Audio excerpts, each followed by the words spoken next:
Boker Tov, good morning everyone on this Tuesday morning at 9:30 right here in Rechavia, Nachlaot. Thank you so much for joining us, and Bezrat Hashem, we're going to continue now Tehillim Perek Kuf Yutet, Psalm chapter 119. We're in the middle of learning the letter Vav, and we're going to start from the new verse, the verse number Mem Vav 46. Before we begin, I would like to mention, first of all, I want to thank Raya and Mordechai very much for hosting this class, and so many of our classes broadcast to you almost every single day. And also, I want to dedicate this class in memory of a very special man. His name was Rabbi Chai Katorza, who passed away late last night, and his funeral is happening now as we speak. And for decades, he would be putting on tefillin on the corner of Yafo Street and King George Street. And just a couple of weeks, he was unfortunately infected by the corona, and he passed away last night. So this shiur should be dedicated in his memory, and all of the great mitzvot that he did should accompany him to the world of truth. And very, very soon, hopefully this moment, Mashiach should come, and he should be here together with us once again, together with all of the great neshamas and mitzvahs that he did while he was alive. We are up to the next verse of which begins with the letter Vav. As we've said a number of times, that in the chapter 119, it's divided into 8 verses for each letter, and now we're already towards the end of Ot Vav, the letter Vav.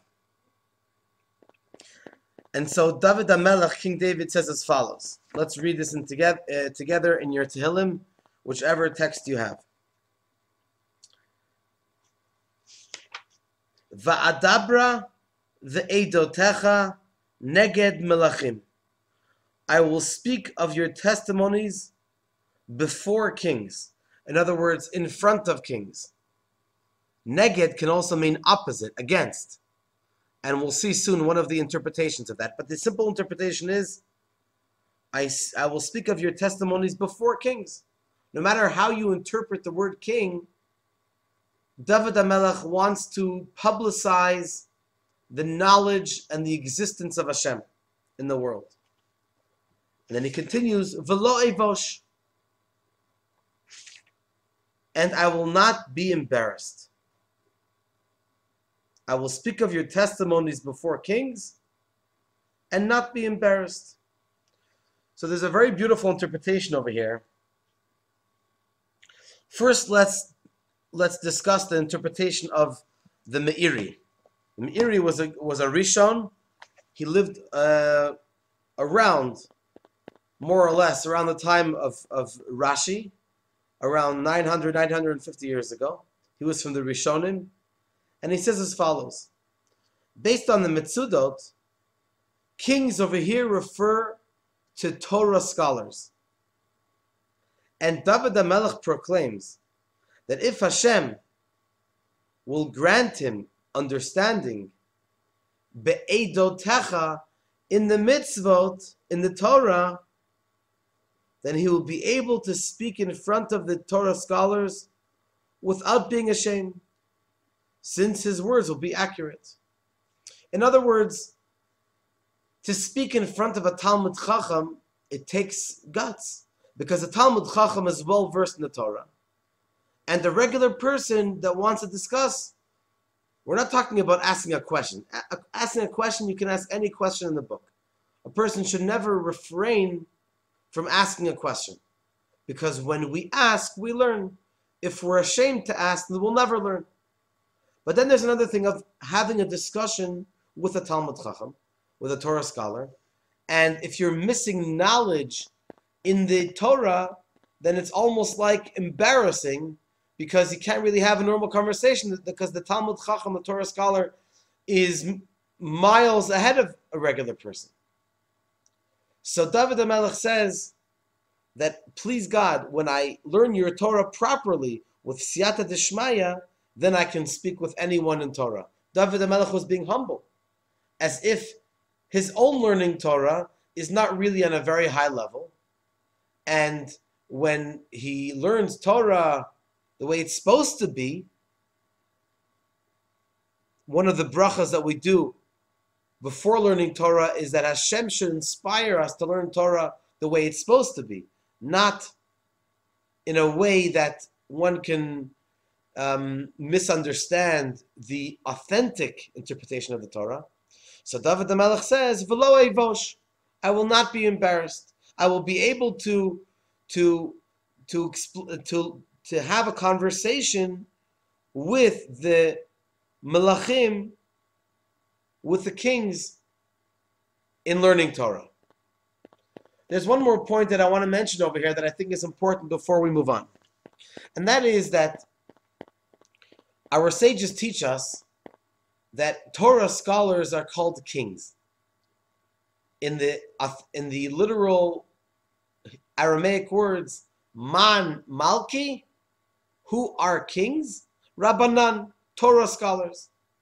What does that mean? What does it mean that a Torah scholar, David the Melech over here, King David refers to Torah scholars as melachim, kings. So once again, what does it mean that the Torah, that our sages tell us that man malki rabbanan, who are kings? Our sages. This sheds light onto how we view the role that Torah plays in the world and in our lives.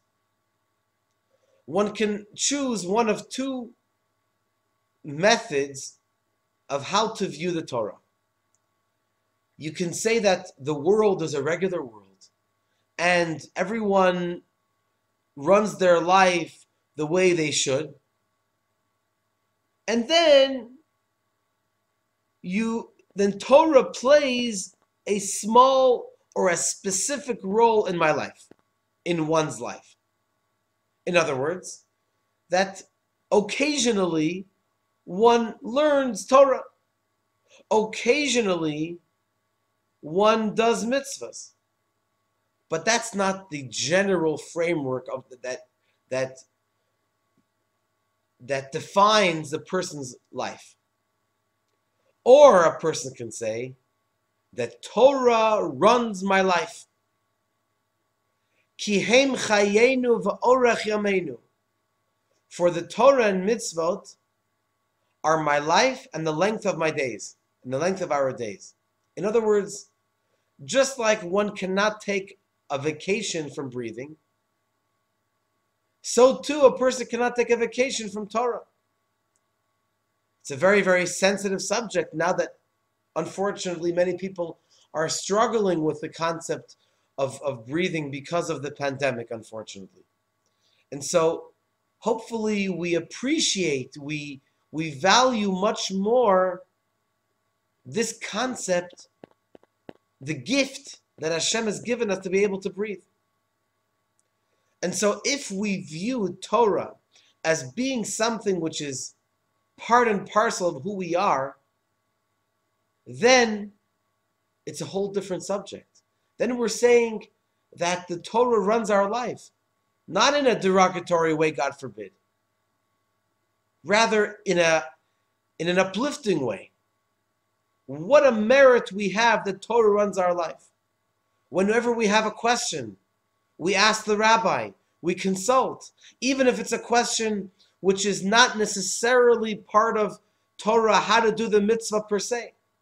But since Torah runs our life, so you can find everything in the Torah. Therefore, a rabbi, a Torah sage, a Torah scholar who is meant to be well versed in Torah, he is a king. Melachim, David the Melech in our pasuk, refers to a Torah scholar, according to this interpretation, and according to the Talmud elsewhere, Man Malki Rabbanan. Who are kings? Rabbanan. Or I'm going to rephrase it now. Who are true kings? Our Torah scholars. So of course, other kings of nations, and perhaps you want to call them presidents or prime ministers, are also leaders of society. But if you want to know who is a real king, who is a king that really we can look up to, and someone that we can learn not only the knowledge of Torah, but how Torah can run our lives, how it can be a part of our lives, then that is Melachim. Those are our sages. And therefore, David HaMelech refers to our Torah scholars, to our true leaders, as being kings. Now let's move on to the next interpretation of this verse. David HaMelech says, V'lo evosh, the last two words of the verse, I will not be ashamed. What is he referring to? We learned something very important over here from King David as being humble. David HaMelech is compared to the moon, is compared to the Yereach, Melech. He was a Melech, and one of our main lineages of kingship in the Jewish religion is Malchut Beit David, the kingdom of the house of David. So if we view David HaMelech as so that he really personifies what it means to be a king, what it means to be a real leader, and that is to be humble. Just like the moon. The moon is humble. One can view the sun as being, wow, the sun is this big king, a big ruler in the world. And then the moon is only a reflection, quote unquote, only a reflection of the sun. Sometimes you almost don't even see the moon. Right before Rosh Chodesh, the moment before Rosh Chodesh. Then there's the quote unquote birth of the new moon. It's not really the birth, it's the revelation of the new moon. But that means someone that's humble. Someone that doesn't boast and brag about themselves. So how do we see it in this verse? That David HaMelech says, I don't mind saying that I don't know. It's not a derogatory word to say, I don't know. Sometimes if you're asked a question, we don't have to have all of the answers to all the questions. David HaMelech teaches us what some of our great sages have told us. In fact, if you look in Parshat Tazria, if I'm not mistaken, we're going to learn that in about 2.5 months, which talks about the mitzvah of the affliction of the skin. Rashi says, he quotes one of the words, and then he says, Lo yadati perusho, I don't know what it means. Now, one can say that it doesn't mean he doesn't know any of it. Maybe he knows a deeper interpretation. But because he himself says in the beginning of the Pirush, he says, I've come here to teach you the Pshuto Shel Mikra, the most simple interpretation of the verse. That's my Rashi's underlining point of why of my interpretation in the Chumash. But the bottom line is, if Rashi says, Lo yadati, I don't know, that means something. If you don't know, just don't write anything. What do you have to write that you don't know? Because Rashi is not only telling us he doesn't know, he's teaching us something that David HaMelech says over here. V'lo evosh. I'm not embarrassed sometimes to say, I don't know. And that comes from someone that is humble.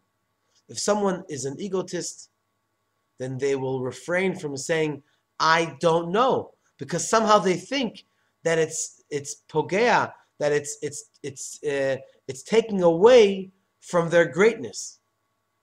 Someone that thinks that they know it all, if they don't know something, then saying they don't know takes away from their quote-unquote completion, shleimut.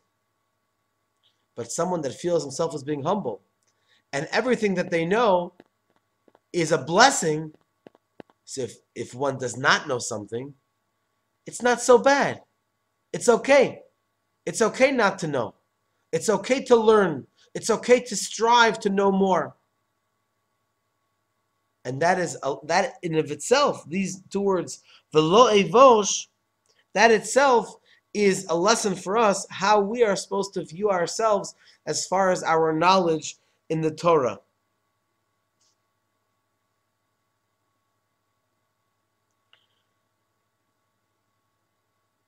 Okay, another interpretation is Melachim. Now we're going back to the word Melachim, the kings. David HaMelech said, Va'adabra ve'edotecha, I've spoken in your testimonies, in other words, your mitzvahs. Neged Melachim. Over here, we're going to use the word neged more to be opposite, counter. Who is David HaMelech going to counter? So he's going to counter those kings who scoffed at David HaMelech's daily study of Torah. And therefore, the Radak says, that David HaMelech says, I'm not going to be embarrassed. I'm going to be proud of learning your Torah. As Rabbi Yochanan ben Zakkai told his students moments before he passed away, may it be that you should fear heaven as much as you fear basar vadam, a human being. In other words, fearing Hashem is great, but sometimes, since we don't see Hashem, it's a little bit difficult to fear Him. But a human being that has an army and has a very stern presence, an awesome presence, that can make upon the person, there should be a fear befall upon the person. So therefore, David HaMelech says, even though usually one has reverence and awe of a human being, a king, nevertheless, since they ridicule my learning of Torah, I will not be embarrassed. I will strengthen myself. I will speak your words. I will speak your testimony. I will not be ashamed. And I will allow them to hear the truth. That is another great lesson of David HaMelech, that even when there are other forces which try to counter the uniqueness of Torah, nevertheless, David HaMelech, King David, will not allow anything to stand in the Torah's way. Okay, let's move on to verse number Mem V'Zayin. Mem Zayin. Mem Zayin is number 47, so you can look into your Tehillim. Let's learn this together. I'm just pulling out my notes. Okay. Vayishtash, the next two verses sort of go together, so it will, just one moment please.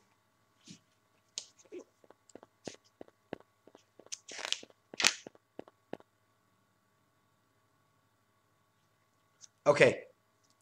Vayishtasha v'mitzvotecha, I will be delighted in your commandments, asher ahavti, which I love. So first of all, Rav Steinsaltz, Rav Rabbi Yisroel of blessed memory, explains as follows. Since I, David HaMelech, love them, I love your mitzvot, therefore, when I occupy myself with them, that brings me tremendous nachat, tremendous pleasure.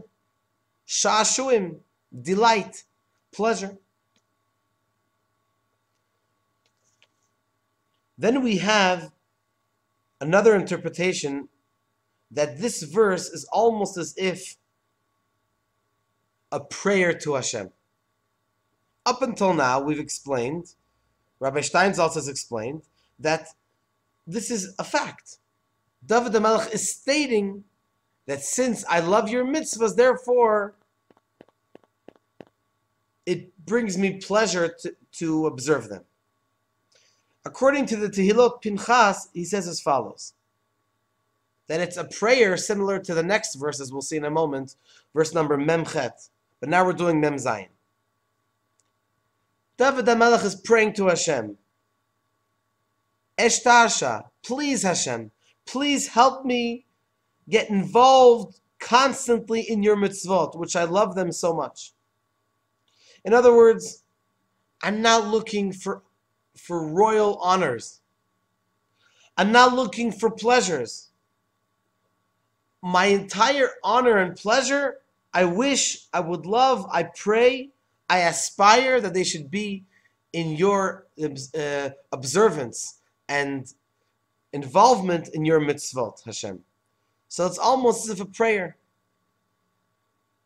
Please, Hashem, bring me, elevate me to the true pleasure, to the true honor, not fake honor of human beings and fake respect, which is not true, not necessarily true and wholeheartedly.